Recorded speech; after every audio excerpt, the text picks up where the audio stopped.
Hi friends, പുതിയ വീഡിയോയിലേക്ക് സ്വാഗതം. ഇന്നത്തെ വീഡിയോ എന്നുള്ളത് നമ്മുടെ പപ്പായ, ഹൈബ്രിഡ് പപ്പായയെ കുറിച്ചിട്ടുള്ളതാണ്. അപ്പം എൻ്റെ വീഡിയോയിലുണ്ടായിട്ടുള്ള ഈ പപ്പായയെ പറ്റിയുള്ള ഒരു കുഞ്ഞു വീഡിയോ ആണ്.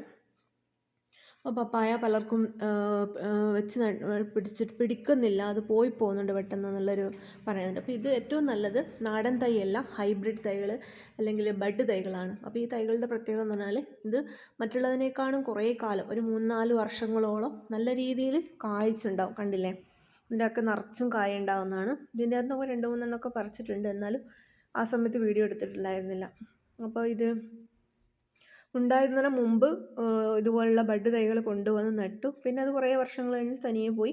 അപ്പോൾ വീണ്ടും തനിയെ പൊടിച്ചു വന്നിട്ടുള്ള തൈകളാണിത്.